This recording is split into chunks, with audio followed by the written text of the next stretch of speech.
When it comes to where on the field that we would like to bunt the ball, there are several different options. And you really have to pay attention as a hitter to the defense of the team that you're playing, okay? So one thing that you may pay attention to is the pitcher. Is the pitcher very athletic? Do they get off the mound very quickly? If you have a pitcher who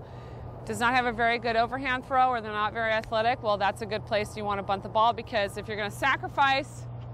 yes, you're giving yourself up, but you might as well be smart and bunt it to a position player who may not be paying attention, who's not going to make the best throw, and the bonus would be that you would actually be safe, or that you would create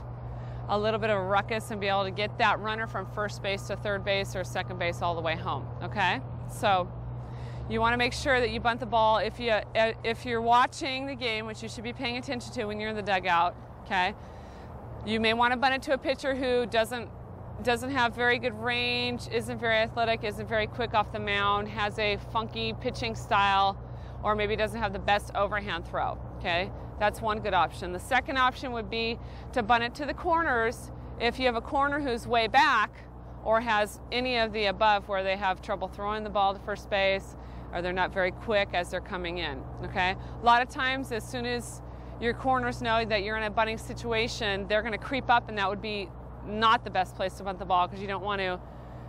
just give it up to them and have them actually have a shot at getting your runner out at second, getting your lead runner out, okay? So if that's the case and you have corners that are very aggressive and they're already up, then I'd say, besides the pitcher, the other place you want to bunt the ball is in the alleyway, which is between the pitcher in first and the pitcher in third, so to second and short, and those are really good ways. The bonus to that is also you may get the ball in the middle where the catcher comes out and you have corners crashing the pitcher, and if you don't have good communication, then they may have problems getting the ball, and the same may happen with a very aggressive pitcher between the pitcher and the first baseman, or the pitcher and the third base. So I think the alleyways as a whole are the best place to bunt the ball, so you may have some confusion as you have multiple players trying to go after the ball.